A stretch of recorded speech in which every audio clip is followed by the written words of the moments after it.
Sir ये PLI scheme पहला तो सर ने एक दी है, अज अनुराग ठाकुर जी ने अनाउंसमेंट की है और वो कहा जा रहा है कि 10,300 समथिंग करोड़ का बेनीफिट भी दिता जाएगा 5 तो 6 साल ली। सो ये सारी की स्कीम है कि एप्लीकेबल करेगी ये? ਸਾਡੇ ਟੈਕਸਟਾਈਲ ਮਿਨਿਸਟਰ ਸਾਹਿਬ ਦੇ ਮਨ 'ਚ ਵੀ ਇਹ ਸੀਗਾ ਕਿ ਉਹਨਾਂ ਦਾ ਪਿਛਲੇ ਵੀ 3-4 ਦਿਨ ਪਹਿਲਾਂ ਬਿਆਨ ਸੀਗਾ ਕਿ ਅਸੀਂ ਇਹ $100 ਬਿਲੀਅਨ ਦੀ ਇਨਵੈਸਟਮੈਂਟ ਫਾਈਬਰ ਦੇ ਵਿੱਚ ਕਰ ਸਕਦੇ ਹਾਂ। ਜੇ ਚਾਈਨਾ ਕਰ ਸਕਦਾ ਅਸੀਂ ਵੀ $100 ਬਿਲੀਅਨ ਤੇ ਟੈਕਸਟਾਈਲ ਦੀ ਐਕਸਪੋਰਟ ਕਰ ਸਕਦੇ ਹੈਗੇ ਅਤੇ ਇਸ ਕਰਕੇ ਉਹਨਾਂ ਨੇ ਇਹ ਸਕੀਮ ਲੈ ਕੇ ਆਂਦੀ ਹੈਗੀ। ਦੁਨੀਆ ਦੇ ਵਿੱਚ ਠੀਕ ਹੈ ਨੈਚੁਰਲ ਫਾਈਬਰਸ ਦੀ ਆਪਣੀ ਡਿਮਾਂਡ ਹੈ, ਪਰ ਮੈਨ-ਮੇਡ ਫਾਈਬਰ ਦੀ ਡਿਮਾਂਡ ਉਸ ਤੋਂ ਕਈ ਗੁਣਾ ਜ਼ਿਆਦਾ ਹੈ। ਜਿਵੇਂ ਲੁਧਿਆਣਾ ਜਿਹੜਾ ਕਿ ਹੌਜ਼ਰੀ ਗਾਰਮੈਂਟ ਲਈ ਮੰਨਿਆ ਜਾਂਦਾ, ਸੂਰਤ ਵੀ ਹੈਗਾ ਪਰ ਲੁਧਿਆਣਾ ਵੀ ਹੈਗਾ। ਲੁਧਿਆਣੇ 'ਚ ਕਿੰਨੇ ਕੁ % ਯੂਨਿਟ ਜਿਹੜੇ ਮੇਰੇ ਖਿਆਲ 10 ਤੋਂ 12,000 ਯੂਨਿਟ ਹੈਗੇ, ਜਾਂ ਕਈ ਵਾਰੀ ਕਿਹਾ ਜਾਂਦਾ 18,000 ਯੂਨਿਟ ਹੈਗੇ ਟੋਟਲ ਹੌਜ਼ਰੀ ਟੈਕਸਟਾਈਲ ਗਾਰਮੈਂਟਿੰਗ 'ਚ, ਪਰ ਇਹ 18,000 ਵਿੱਚੋਂ ਕਿੰਨੇ ਕੁ ਯੂਨਿਟ ਇਸ ਸਕੀਮ ਦੇ ਵਿੱਚ ਫਾਲ ਕਰ ਸਕਦੇ ਆ? ਤੁਹਾਨੂੰ ਇੱਕ ਗੱਲ ਦੱਸਦਾ ਹੈਗਾ, ਇਕੱਲੇ ਲੁਧਿਆਣੇ ਦੇ ਤੁਸੀਂ ਬਾਰੇ ਪੁੱਛਿਆ ਵੀ ਅਤੇ ਕਿੰਨੇ ਯੂਨਿਟ ਇਸ ਗੱਲ ਨੂੰ ਕਰ ਪਾਉਣਗੇ। ਮੈਂ ਪੂਰੇ ਇੰਡੀਆ ਦੀ ਗੱਲ ਕਰਦਾ ਹੈਗਾ। ਇੰਡੀਆ ਦੇ ਵਿੱਚ ਵੀ ਸਾਰਾ ਜਿੰਨਾ ਕੰਮ ਹੈਗਾ ਗਾਰਮੈਂਟ ਮੇਕਿੰਗ ਦਾ, ਕਿਉਂਕਿ ਅਲਟੀਮੇਟਲੀ ਜੇ ਅਸੀਂ ਮਤਲਬ ਕੈਪੀਟਲ ਇਨਵੈਸਟਮੈਂਟ ਦੀ ਗੱਲ ਕਰੀਏ, ਜਿੱਥੇ ਤੱਕ ਹਾਂ ਉੱਥੇ ਗਾਰਮੈਂਟ ਦੇ ਵਿੱਚ ਬਹੁਤ ਵੱਡੇ ਕੈਪੀਟਲ ਇਨਵੈਸਟਮੈਂਟ ਨਹੀਂ ਚਾਹੀਦੀ ਹੁੰਦੀ। ਹਾਂ ਉਹਦੇ ਬੈਕਵਰਡ ਜਿਹੜੇ ਕੱਪੜਾ ਬਣਾਉਣਾ ਜਾਂ ਉਹਨੂੰ ਫਿਨਿਸ਼ ਕਰਨਾ ਡਾਈਂਗ ਕਰਨ ਦੇ ਉੱਥੇ ਵੱਡੀਆਂ ਇਨਵੈਸਟਮੈਂਟ ਚਾਹੀਦੀਆਂ ਹੁੰਦੀਆਂ, ਪਰ ਅਲਟੀਮੇਟਲੀ ਤਾਂ ਗਾਰਮੈਂਟ ਹੀ ਜੇ ਐਕਸਪੋਰਟ ਵਧਾਉਣੀ ਹੈ ਤਾਂ ਗਾਰਮੈਂਟ ਦੀ ਹੀ ਹੋਏਗੀ। ਦੇਖੋ ਹਾਂ ਇਹਦੇ ਬਾਰੇ ਦੁਬਾਰਾ ਸਰਕਾਰ ਨੂੰ ਸੋਚਣਾ ਪਏਗਾ। ਇਹ ਸਕੀਮ ਜਿਹੜੀ ਹੈਗੀ ਹੈ MSME ਸੈਕਟਰ ਤੋਂ ਬਗੈਰ ਕੰਪਲੀਟ ਨਹੀਂ ਹੋ ਸਕਦੀ, ਔਰ MSME ਸੈਕਟਰ ਇਹਦੇ 'ਚ ਬਹੁਤ ਵੱਡਾ ਹਿੱਸੇਦਾਰ ਹੋਏਗਾ। ਜੇ ਤੁਸੀਂ ਸਮਝੋ ਕਿ MSME ਸੈਕਟਰ ਸਾਡੇ ਦੇਸ਼ ਦਾ ਉਹ ਇੰਨਾ ਕਾਬਿਲ ਨਹੀਂ ਹੈਗਾ, ਕੰਪੀਟੈਂਟ ਨਹੀਂ ਹੈਗਾ, ਅਤੇ ਮੈਂ ਇਹ ਗੱਲ ਨੂੰ ਭੁਲੇਖਾ ਸਮਝਦਾ ਹੈਗਾ। ਸਾਡਾ ਟੈਕਸਟਾਈਲਸ ਹੈ ਜਿਹੜਾ ਗਾਰਮੈਂਟ ਸੈਕਟਰ ਹੈਗਾ ਜਾਂ MSME ਸੈਕਟਰ ਹੈ, ਉਹੀ ਕੰਪੀਟੈਂਟ ਹੈਗਾ ਗਾਰਮੈਂਟ ਦੇ ਵਿੱਚ। ਇੱਕ ਵਾਰੀ ਫੇਰ ਉੱਦਾਂ ਦੀ ਹੀ ਚੀਜ਼ ਲੱਗ ਰਹੀ ਹੈ ਕਿ ਸਰਕਾਰ ਨੇ ਸਕੀਮ ਤਾਂ ਦਿੱਤੀ, ਪਰ ਐਂ ਲੱਗ ਰਿਹਾ ਕਿ ਜ਼ਮੀਨੀ ਹਕੀਕਤ ਜਾਣੇ ਬਿਨਾਂ ਹੀ ਸਕੀਮ ਦੇ ਦਿੱਤੀ। ਇੱਦਾਂ ਹੀ ਲੱਗਦਾ ਪਿਆ। ਇਹਦੇ ਉੱਤੇ ਦੁਬਾਰਾ ਗੌਰਮੈਂਟ ਨੂੰ ਸੋਚਣਾ ਪਿਆ, ਰਿਵਿਊ ਕਰਨਾ ਪਏਗਾ, ਸੋਚਣਾ ਪਏਗਾ, ਔਰ MSME ਸੈਕਟਰ ਨੂੰ ਬੜੇ ਵੱਡੇ ਤਰੀਕੇ ਨਾਲ ਇਨਵੋਲਵ ਕਰਨਾ ਪਏਗਾ। ਹਿੰਮਤ ਕਰ ਰਹੀ ਹੈ, ਇਨਸੈਂਟਿਵਸ ਦੇ ਰਹੀ ਹੈ, ਅਤੇ ਉਹ ਫਿਰ MSME ਸੈਕਟਰ ਨੂੰ ਵੀ ਵਿੱਚ ਲਵੇ, ਤਦੀ ਕਾਮਯਾਬ ਹੋਏ। ਆਏ ਸੀ ਕਿ ਸਾਨੂੰ ਖੁਸ਼ਖਬਰੀ ਮਿਲੇਗੀ ਅਤੇ ਕੋਈ ਲੁਧਿਆਣਾ ਦਾ ਹੋਰ ਕੁਛ ਨਵੀਂ ਉਮੀਦ ਦੀ ਕਿਰਨਾਂ ਜਾ ਕੇ ਗਿਆ, ਪਰ ਤੁਸੀਂ ਤਾਂ ਕਹਿਤਾ ਗਿਣਤੀ ਦੇ ਬੰਦੇ ਹੀ 2 ਫਾਲ ਕਰਦੇ ਪਏ। ਨਹੀਂ ਦੇਖੋ ਇਹ ਮੇਰੀ ਇਕੱਲੇ ਦੀ ਨਹੀਂ ਹੈਗੀ, ਮੈਂ ਆਪਣੇ ਕੋਲੀਗਸ ਦੇ ਨਾਲ ਸਾਡੇ ਜਿਹੜੇ ਬਿਜ਼ਨਸ ਦੇ ਵਿੱਚ ਡਿਫਰੈਂਟ ਐਸੋਸੀਏਸ਼ਨਾਂ ਦੇ ਮੁਖੀ ਹੈਗੇ, ਉਹਨਾਂ ਨਾਲ ਮੈਂ ਸਾਰਿਆਂ ਨਾਲ ਸਲਾਹ ਮਸ਼ਵਰਾ ਕੀਤਾ। ਉਹਨਾਂ ਤੋਂ ਇਹੀ ਹੈਗਾ ਕਿ ਇਹਦੇ 'ਚ ਹੋਰ ਇੰਨੇ ਸਕੋਪ ਹੀ ਨਹੀਂ ਹੈਗਾ ਕਿ ਉਹ ਜ਼ਿਆਦਾ ਬੰਦੇ ਇਹਦੇ 'ਚ ਪਾਰਟੀਸਪੇਟ ਕਰ ਸਕਣ।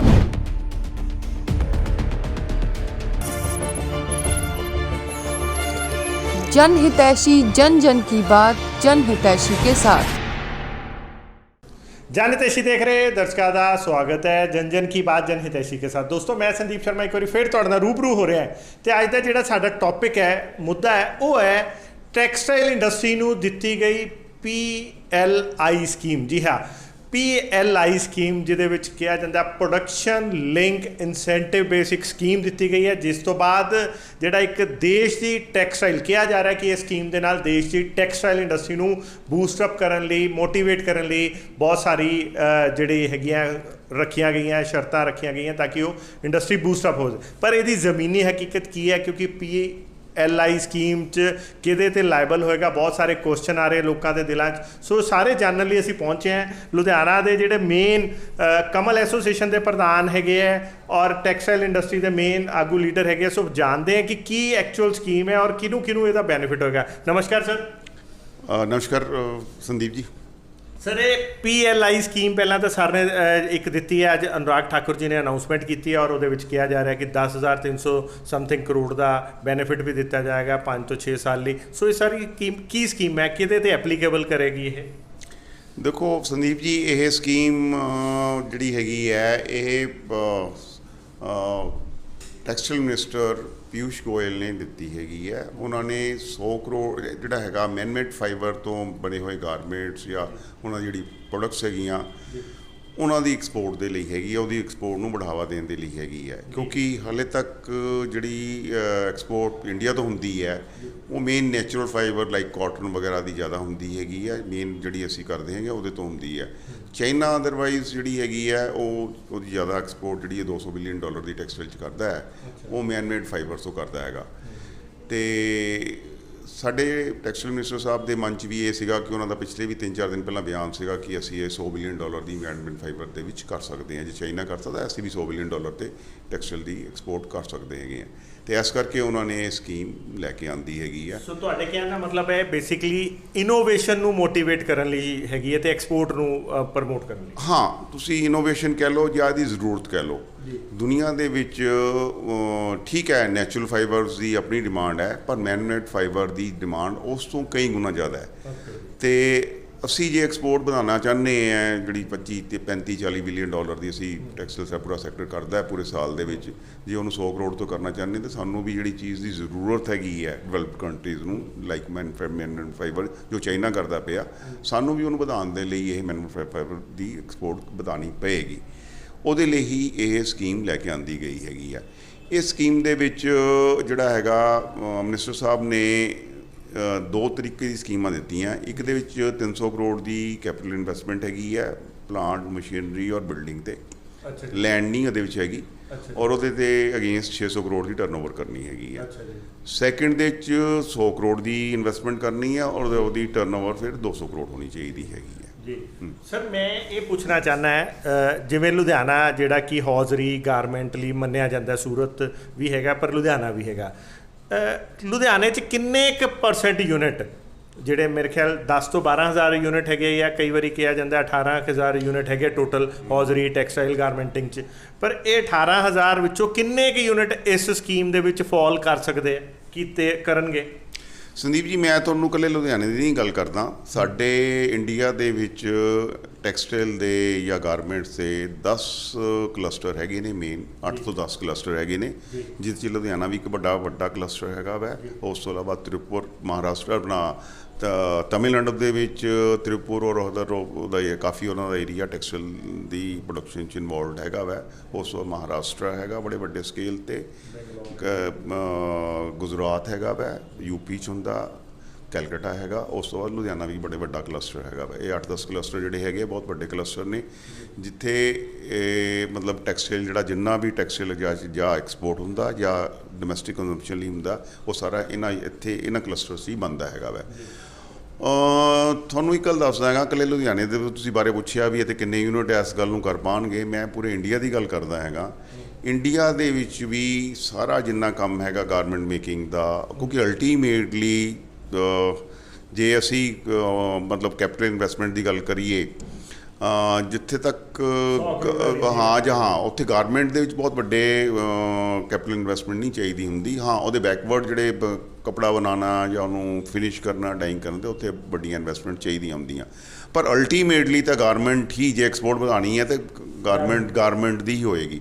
ਅਤੇ ਔਰ ਸਾਰਾ ਆਲਮੋਸਟ ਮੈਂ ਸਮਝਦਾ, ਮਤਲਬ ਈਵਨ ਜਿਹੜੇ ਵੱਡੇ ਪਲੇਅਰ ਇਹਦੇ ਵਿੱਚ ਇਸ ਗਾਰਮੈਂਟ ਇਹਦੇ ਵਿੱਚ ਹੈਗੇ ਨੇ ਟੈਕਸਟਾਈਲ ਦੇ ਵਿੱਚ, ਜਿਹੜੇ ਮੰਨ ਲਓ ਮੈਂ ਜੇ ਅਰਵਿੰਦ ਦੀ ਕਰਾਂ, ਮਦਰਾ ਕੋਟਸ ਦੀ ਗੱਲ ਕਰਾਂ, ਜਾਂ ਹੋਰ ਫਿਊਚਰ ਗਰੁੱਪ ਔਰ ਰਿਲਾਇੰਸ ਹੈਗੇ ਨੇ, ਉਹ ਸਾਰੇ ਦੇ ਸਾਰਾ ਗਾਰਮੈਂਟ ਤਾਂ ਫਿਰ MSME ਸੈਕਟਰ ਤੋਂ ਹੀ ਬਣਾਉਂਦੇ ਨੇ।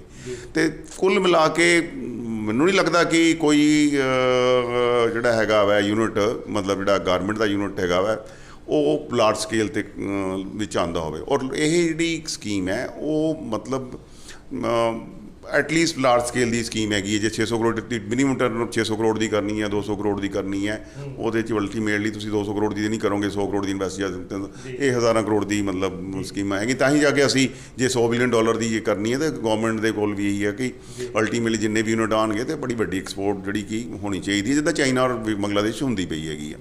ਪਰ ਅਲਟੀਮੇਟਲੀ ਇਹਦੇ ਚੈਨਲ ਮਿਨਿਸਟਰ ਸਾਹਿਬ ਨੇ ਕਿੱਦਾਂ ਦੇਖਿਆ ਹੈਗਾ ਕਿ ਇਹ ਸਾਰਾ ਚੈਨਲ ਜਿਹੜਾ ਹੈਗਾ 100 ਕਰੋੜ ਜਾਂ 300 ਕਰੋੜ ਦੀ ਇਨਵੈਸਟਮੈਂਟ ਦੀ ਜਿਹੜੀ ਸ਼ਰਤਾਂ ਰੱਖੀਆਂ ਜਾਂ ਟਰਨਓਵਰ ਦੀ ਸ਼ਰਤਾਂ ਰੱਖੀਆਂ ਹੈਗੀਆਂ, ਇਹ 'ਚ MSME ਤਾਂ ਫਾਲ ਨਹੀਂ ਕਰਦਾ ਹੈਗਾ। ਮਤਲਬ ਤੁਹਾਡੇ ਕਹਿਣ ਦਾ ਮਤਲਬ ਜੇ ਅਸੀਂ ਗੱਲਬਾਤ ਕਰੀਏ ਤੇ ਪੂਰੇ ਇੰਡੀਆ 'ਚ ਜਿੱਦਾਂ ਤੁਸੀਂ ਕਹਿ ਸਕਦੇ 10 ਕਲਸਟਰ 'ਚ ਟੋਟਲ ਮਿਲਾ ਕੇ ਬਹੁਤ ਰੇਅਰ ਬੰਦੇ ਇਸ 'ਚ ਫਾਲ ਕਰਦੇ। ਹਾਂ ਬਿਲਕੁਲ, ਸਾਰੇ ਅਸੀਂ ਆਪਣੇ ਕਲੋਜ਼ ਸਰਕਲ 'ਚ ਵੀ ਗੱਲ ਕੀਤੀ ਹੈ। ਇਹਦੇ ਵਿੱਚ ਮੰਨ ਲਓ ਮੈਂ ਲੁਧਿਆਣੇ 'ਚ ਗੱਲ ਕਰਦਾ ਜੀ, ਉਹ ਕਹਿੰਦੇ ਜੀ ਸਿਰਫ ਜੇ ਇੱਥੇ 18 ਜਾਂ 20,000 ਯੂਨਿਟ ਹੈਗੇ ਆ, ਸ਼ਾਇਦ 2 ਜਾਂ 3 ਯੂਨਿਟ ਨੂੰ ਲੈਣ ਦੀ ਮਤਲਬ ਹਾਂ ਕੋਸ਼ਿਸ਼ ਕਰ ਸਕਦੇ ਆ, ਲੈ ਉਹਨਾਂ ਮਤਲਬ ਕੰਪੀਟੈਂਟ ਸਮਝਦੇ ਆ। ਇੱਕ ਜਨਰਲ ਮਤਲਬ ਅਸੀਂ ਮਤਲਬ ਲੇਮੈਨ ਲੈਂਗੁਏਜ 2-3 ਯੂਨਿਟ ਦੇ ਵਿੱਚ ਇਹਨੂੰ ਲੈਣ ਦੀ ਮਤਲਬ ਨਾ ਕੰਪੀਟੈਂਟ ਹੈਗੇ ਆ। ਸਰ ਉਹ ਅੰਗਰੇਜ਼ੀ ਦੇ ਵਿੱਚ ਇੱਕ ਕਹਾਵਤ ਹੁੰਦੀ ਹੈ, ਗੁੱਡ ਫॉर ਨਥਿੰਗ ਵਾਲਾ ਹੀ ਕੰਮ ਹੋ ਗਿਆ।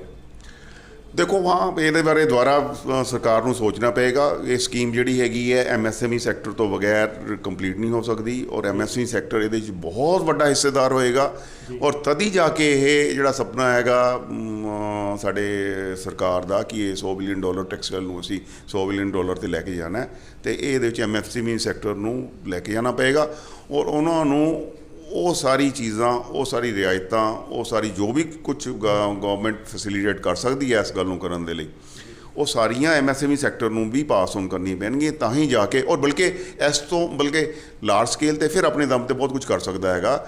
MSME ਸੈਕਟਰ ਨੂੰ ਤਾਂ ਬਹੁਤ ਵੱਡੀ ਸਪੋਰਟ ਚਾਹੀਦੀ ਹੈ ਜੇ ਉਹਨਾਂ ਕੋਲੋਂ ਕੋਈ ਆਊਟਪੁੱਟ ਲੈਣੀ ਹੈ। ਔਰ ਜੇ ਤੁਸੀਂ ਸਮਝੋ ਕਿ MSME ਸੈਕਟਰ ਸਾਡੇ ਦੇਸ਼ ਦਾ ਉਹ ਇੰਨਾ ਕਾਬਿਲ ਨਹੀਂ ਹੈਗਾ, ਕੰਪੀਟੈਂਟ ਨਹੀਂ ਹੈਗਾ, ਅਤੇ ਮੈਂ ਇਹ ਗੱਲ ਨੂੰ ਭੁਲੇਖਾ ਸਮਝਦਾ ਹੈਗਾ। ਸਾਡਾ ਟੈਕਸਟਾਈਲਸ ਹੈ ਜਿਹੜਾ ਗਾਰਮੈਂਟ ਸੈਕਟਰ ਹੈਗਾ ਜਾਂ MSME ਸੈਕਟਰ ਹੈ, ਉਹੀ ਕੰਪੀਟੈਂਟ ਹੈਗਾ ਗਾਰਮੈਂਟ ਦੇ ਵਿੱਚ, ਉਹੀ ਸਾਰੀ ਐਕਸਪੋਰਟ ਜੇ ਜਿੰਨਾ ਵੀ ਸਾਡਾ ਹਿੱਸਾ ਹੈਗਾ $20 ਬਿਲੀਅਨ ਦੀ ਗਾਰਮੈਂਟ ਦੀ ਐਕਸਪੋਰਟ ਦੇ ਕਰੀਬ ਹੈਗੀ ਹੈ, ਉਹ ਸਾਰਾ ਦਾ ਸਾਰਾ MSME ਸੈਕਟਰ ਤੋਂ ਹੀ ਆਉਂਦਾ ਹੈਗਾ ਵਾ, ਔਰ ਅੱਗੇ ਵੀ ਇੱਦਾਂ ਹੀ ਰਹੇਗਾ। ਤੇ ਮੈਂ ਇੱਕ ਵਿੱਚ ਇਹਦੇ ਵਿੱਚ ਇਹ ਫਿਰ ਕਹਿਣਾ ਚਾਹਾਂਗਾ, ਸ਼ਾਇਦ ਗਲਤ ਨਾ ਹੋਵਾਂ, ਕਿ ਇੱਕ ਵਾਰੀ ਫੇਰ ਉੱਦਾਂ ਦੀ ਹੀ ਚੀਜ਼ ਲੱਗ ਰਹੀ ਹੈ ਕਿ ਸਰਕਾਰ ਨੇ ਸਕੀਮ ਤਾਂ ਦਿੱਤੀ, ਪਰ ਐਂ ਲੱਗ ਰਿਹਾ ਕਿ ਜ਼ਮੀਨੀ ਹਕੀਕਤ ਜਾਣੇ ਬਿਨਾਂ ਹੀ ਸਕੀਮ ਦੇ ਦਿੱਤੀ। ਦੇਖੋ ਇੱਦਾਂ ਹੀ ਇੱਦਾਂ ਹੀ ਲੱਗਦਾ ਪਿਆ ਇਹਦੇ ਉੱਤੇ ਦੁਬਾਰਾ ਗਵਰਨਮੈਂਟ ਨੂੰ ਸੋਚਣਾ ਪਿਆ, ਰਿਵਿਊ ਕਰਨਾ ਪਏਗਾ, ਸੋਚਣਾ ਪਏਗਾ, ਔਰ MSME ਸੈਕਟਰ ਨੂੰ ਬੜੇ ਵੱਡੇ ਤਰੀਕੇ ਨਾਲ ਇਨਵੋਲਵ ਕਰਨਾ ਪਏਗਾ, ਉਹਨਾਂ ਨੂੰ ਵੀ ਨਾਲ ਲੈਣਾ ਪਏਗਾ। ਉਹਨਾਂ ਨੂੰ ਇਹ ਸੋਚ ਕੇ ਕਿ MSME ਸੈਕਟਰ ਨੇ ਕੀਤਾ ਹੀ ਨਹੀਂਗਾ ਮਤਲਬ ਜਾਂ ਨਹੀਂ ਹੋਇਆ ਹੈਗਾ, ਅਤੇ ਜੇ ਗਵਰਨਮੈਂਟ ਹਿੰਮਤ ਕਰ ਰਹੀ ਹੈ, ਇਨਸੈਂਟਿਵਸ ਦੇ ਰਹੀ ਹੈ, ਅਤੇ ਉਹ ਫਿਰ MSME ਸੈਕਟਰ ਨੂੰ ਵੀ ਵਿੱਚ ਲਵੇ, ਤਦੀ ਕਾਮਯਾਬ ਹੋਏਗੀ। ਪੁੱਛਣਾ ਚਾਹੂੰਗਾ ਕਿ ਜੇ MSME ਸੈਕਟਰ ਨੂੰ ਵਿੱਚ ਲੈਣ ਲਈ ਤੁਹਾਡੇ ਹਿਸਾਬ ਨਾਲ ਜਿਹੜੀ ਇਹ ਮਿਨੀਮਮ 100 ਕਰੋੜ ਦੀ ਇਨਵੈਸਟਮੈਂਟ ਕੀਤੀ ਗਈ ਹੈ, ਕਹੀ ਜਾ ਰਹੀ ਹੈ, ਇਹ ਕਿੰਨੇ ਤੋਂ ਸ਼ੁਰੂਆਤ ਹੋਣੀ ਚਾਹੀਦੀ ਸੀ ਤਾਂ ਕਿ ਐਕਚੁਅਲ 'ਚ ਰੀਅਲਿਸਟਿਕ ਹੁੰਦੀ, ਲੋਕੀ ਇਹਦਾ ਬੈਨੀਫਿਟ ਲੈ ਪਾਉਂਦੇ। ਅੱਜ ਤਾਂ ਤੁਸੀਂ ਇਹ ਦਿਖਾ ਦਿੱਤਾ, ਅਸੀਂ ਤਾਂ ਆਏ ਸੀਗੇ ਕਿ ਸਾਨੂੰ ਖੁਸ਼ਖਬਰੀ ਮਿਲੇਗੀ ਅਤੇ ਕੋਈ ਲੁਧਿਆਣਾ ਦਾ ਹੋਰ ਕੁਛ ਨਵੀਂ ਉਮੀਦ ਦੀ ਕਿਰਨਾਂ ਜਾਗਣਗੀਆਂ, ਪਰ ਤੁਸੀਂ ਤਾਂ ਕਹਿ ਤਾ ਗਿਣਤੀ ਦੇ ਬੰਦੇ ਹੀ 2 ਫਾਲ ਕਰਦੇ ਪਏ ਆ। ਨਹੀਂ ਦੇਖੋ, ਇਹ ਮੇਰੀ ਇਕੱਲੇ ਦੀ ਨਹੀਂ ਹੈਗੀ, ਮੈਂ ਆਪਣੇ ਕੋਲੀਗਸ ਦੇ ਨਾਲ, ਸਾਡੇ ਜਿਹੜੇ ਬਿਜ਼ਨਸ ਦੇ ਵਿੱਚ ਡਿਫਰੈਂਟ ਐਸੋਸੀਏਸ਼ਨਾਂ ਦੇ ਮੁਖੀ ਹੈਗੇ, ਉਹਨਾਂ ਨਾਲ ਮੈਂ ਸਾਰਿਆਂ ਨਾਲ ਸਲਾਹ ਮਸ਼ਵਰਾ ਕੀਤਾ, ਉਹਨਾਂ ਤੋਂ ਇਹੀ ਹੈਗਾ ਕਿ ਇਹਦੇ 'ਚ ਹੋਰ ਇੰਨੇ ਸਕੋਪ ਹੀ ਨਹੀਂ ਹੈਗਾ ਕਿ ਉਹ ਜ਼ਿਆਦਾ ਬੰਦੇ ਇਹਦੇ 'ਚ ਪਾਰਟੀਸਪੇਟ ਕਰ ਸਕਣ। ਸੰਦੀਪ ਜੀ, ਇਹਦੇ ਦੇਖੋ ਮਾਈਕਰੋ, ਸਮਾਲ ਔਰ ਮੀਡੀਅਮ ਜਿਹੜੀ ਇੰਡਸਟਰੀ ਹੈਗੀ ਹੈ, ਉਹਦੀਆਂ ਹੱਦਾਂ ਜਿਹੜੀਆਂ ਹੈਗੀਆਂ 1-2 ਕਰੋੜ ਦੀ ਇਨਵੈਸਟਮੈਂਟ ਤੋਂ ਸ਼ੁਰੂ ਹੋ ਜਾਂਦੀਆਂ ਹੈਗੀਆਂ, ਮੈਂ ਉਸ ਤੋਂ ਥੱਲੇ ਵੀ ਚੱਲਦੀਆਂ ਹੈਗੀਆਂ, ਕਿਤੇ ਵੀ ਸ਼ੁਰੂ ਹੋ ਜਾਂਦੀਆਂ, ਕੋਈ ਬਹੁਤ ਵੱਡੇ ਬੈਰੀਅਰ ਨਹੀਂ ਹੈਗੇ ਇਨਵੈਸਟਮੈਂਟ ਦੇ, ਅਤੇ ਉਹ ਮਤਲਬ 100 ਕਰੋੜ ਤੋਂ ਥੱਲੇ ਰਹਿੰਦੀਆਂ। ਮੀਡੀਅਮ ਸਕੇਲ ਦੀ ਇੰਡਸਟਰੀ ਦੀ ਵੀ ਸਦਾ ਜਿਹੜੀਆਂ ਇਨਵੈਸਟਮੈਂਟ ਦੀਆਂ ਸਕੇਲ ਉਸ ਤੋਂ ਬਹੁਤ ਥੱਲੇ ਰਹਿੰਦੀਆਂ ਹੈਗੀਆਂ, ਅਤੇ ਗੌਰਮੈਂਟ ਨੂੰ ਚਾਹੀਦਾ ਹੈਗਾ ਕਿ ਸਾਡੇ ਹਰੇਕ ਸੈਗਮੈਂਟ, ਮੈਂ ਤਾਂ ਕਹਿੰਦਾ ਮਾਈਕਰੋ ਸੈਗਮੈਂਟ ਨੂੰ ਵੀ ਵਿੱਚ ਲੈਣਾ ਚਾਹੀਦਾ ਹੈਗਾ ਵਾ, ਉਹ ਵੀ ਬੜਾ ਵੱਡਾ ਕੰਟਰੀਬਿਊਟਰ ਹੈਗਾ ਵਾ, ਅਤੇ ਉਹਦੀ ਜਿੰਨੀਆਂ ਹੱਦਾਂ ਹੈਗੀਆਂ ਉਹ ਵੀ ਵਿੱਚ ਆਉਣੀ ਚਾਹੀਦੀਆਂ ਜੋ ਇਨਵੈਸਟਮੈਂਟ ਜ਼ਿਆਦਾ। ਮੈਨੂੰ ਯਾਦ ਆ ਰਿਹਾ ਹੈ ਤੁਹਾਡੀ ਗੱਲਾਂ ਤੋਂ ਬਾਅਦ ਹੁਣ ਸ਼ਾਇਦ 18,000 ਯੂਨਿਟ ਦੇ ਵਿੱਚੋਂ ਅੱਜ ਤੱਕ ਮੈਂ ਤਾਂ ਇਹ ਸੋਚਦਾ ਲੁਧਿਆਣਾ ਸ਼ਹਿਰ ਦੀ ਜੇ ਖਾਲੀ ਗੱਲ ਕਰਾਂ ਤੇ ਬਹੁਤ ਸਾਰੇ ਜਿਨ੍ਹਾਂ ਨੇ ਮੇਰੇ ਖਿਆਲ ਪੁਸ਼ਤਾਂ ਲੰਘ ਗਈਆਂ, ਉਹਨਾਂ ਦੀ ਤਾਂ ਅੱਜ ਤੱਕ ਦੀ ਟਰਨਓਵਰ ਹੀ 100 ਕਰੋੜ ਨਹੀਂ ਹੋਣੀ। ਆਪਾਂ 100 ਕਰੋੜ ਦੀ ਨਵੀਂ ਇਨਵੈਸਟਮੈਂਟ ਵਾਲੇ ਨੂੰ ਇਹ ਸਕੀਮ ਦੇਣ ਦੀ ਗੱਲ ਕਰ ਰਹੇ ਹਾਂ। ਬਿਲਕੁਲ ਇਹ ਬਿਲਕੁਲ ਠੀਕ ਹੈ ਜੀ। ਇੱਥੇ ਇਸ ਵੇਲੇ ਜੇ 18-20 ਹਜ਼ਾਰ 100 ਕਰੋੜ ਨਹੀਂ ਜੀ, 100 ਕਰੋੜ ਦੀ ਟਰਨਓਵਰ ਵਾਲੇ ਤੇ ਲੁਧਿਆਣੇ 'ਚ ਕਿੰਨੇ ਹੋਣਗੇ? ਮੈਨੂੰ ਲੱਗਦਾ 25 ਯੂਨਿਟ ਨਹੀਂ ਹੋਣਗੇ।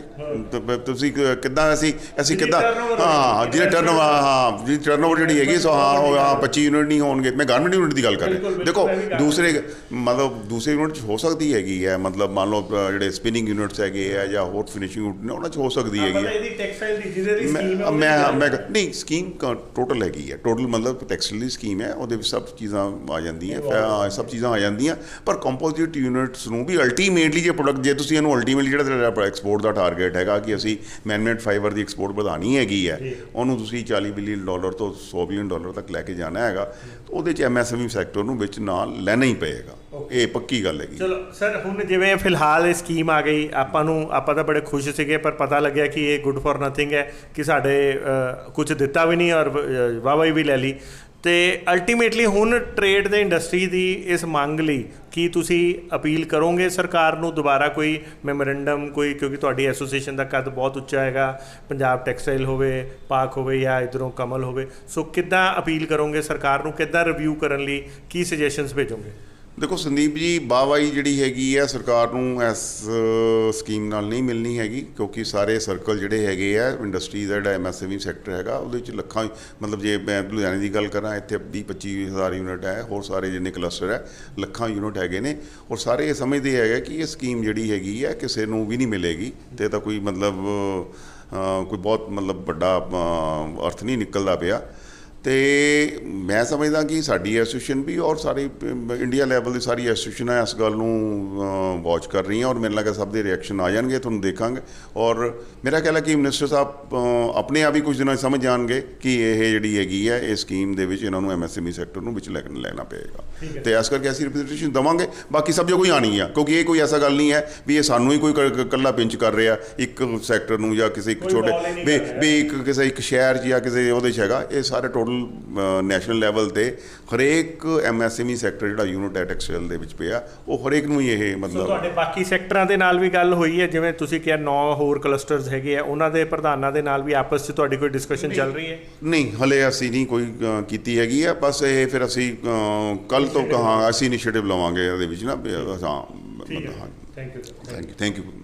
ਸੋ ਦੋਸਤੋ, ਇਹ ਸੀਗੇ ਸੁਦਰਸ਼ਨ ਜੈਨ ਜੀ, ਜਿਨ੍ਹਾਂ ਨੇ ਬੜਾ ਕਲੀਅਰ ਦੱਸਿਆ ਕਿ ਸਰਕਾਰ ਨੇ ਸਕੀਮ ਤਾਂ ਬੜੀ ਵਧੀਆ ਕੱਢੀ ਹੈ, ਪਰ ਉਹ ਸਕੀਮ ਦੀ ਟਰਨਓਵਰ, ਜਾਂ ਇੱਕ ਵਾਰੀ ਫਿਰ ਇਹਨੂੰ ਕਹਿਣਾ ਗਲਤ ਨਹੀਂ ਹੋਏਗਾ ਕਿ ਉਹ ਸਕੀਮ ਬਿਨਾਂ ਹੋਮਵਰਕ ਕੀਤੇ ਹੀ ਕੱਢ ਦਿੱਤੀ ਗਈ ਹੈ, ਕਿਉਂਕਿ ਇਹਦੇ ਵਿੱਚ ਸ਼ਾਇਦ ਹੀ ਜੇ ਲੁਧਿਆਣੇ ਦੇ 20 ਤੋਂ 25 ਹਜ਼ਾਰ ਯੂਨਿਟ ਹੈ, ਸ਼ਾਇਦ ਹੀ 1 ਜਾਂ 2% ਲੋਕ, 1 ਜਾਂ 2% ਵੀ ਨਹੀਂ, 1 ਜਾਂ 2 ਲੋਕ ਹੀ ਇਹਦੇ ਵਿੱਚ ਫਾਲ ਕਰਦੇ ਹੋਣ, ਇਸ ਸਕੀਮ ਦਾ ਬੈਨੀਫਿਟ ਲੈ ਸਕਦੇ ਹੋਣ। ਸੋ ਇਹੋ ਜਿਹੀ ਸਕੀਮ ਬਿਨਾਂ, ਜਿੱਦਾਂ ਉਹਨਾਂ ਨੇ ਦੱਸਿਆ ਕਿ ਬਿਨਾਂ MSME ਨੂੰ ਬੂਸਟ ਕੀਤੇ, ਬਿਨਾਂ ਉਹਨਾਂ ਨੂੰ ਕੌਨਫੀਡੈਂਸ ਲਿੱਤੇ, ਇਹ ਜਿਹੜਾ ਸਰਕਾਰ ਦਾ ਇੱਕ ਵਿਜ਼ਨ ਹੈ ਐਕਸਪੋਰਟ ਨੂੰ ਵਧਾਉਣ ਦਾ, ਮੈਨਮੇਡ ਫਾਈਬਰ ਨੂੰ ਜਿਹੜਾ ਹੈਗਾ ਪ੍ਰਮੋਟ ਕਰਨ ਦਾ, ਉਹ ਪੂਰਾ ਨਹੀਂ ਕੀਤਾ ਜਾ ਸਕਦਾ। ਸੋ ਸਰਕਾਰ ਨੂੰ ਦੁਬਾਰਾ ਰਿਵਿਊ ਕਰਨ ਦੀ ਲੋੜ ਹੈ। ਅਸੀਂ ਵੀ ਇਸ ਸਾਰੇ ਮਾਮਲੇ ਦੇ ਵਿੱਚ ਅਲੱਗ-ਅਲੱਗ ਹੋਰ ਵੀ ਜਿਹੜੇ, ਜਿੱਦਾਂ ਇਹਨਾਂ ਨੇ ਦੱਸਿਆ ਕਲਸਟਰਸ ਹੈਗੇ, ਉਹਨਾਂ ਦੇ ਰਿਵਿਊ ਜ਼ਰੂਰ ਲਵਾਂਗੇ, ਤਾਂ ਕਿ ਸਰਕਾਰ ਤੱਕ ਆਵਾਜ਼ ਪਹੁੰਚਾਈ ਜਾ ਸਕੇ, ਔਰ ਇਹਨੂੰ ਰਿਵਿਊ ਕਰਕੇ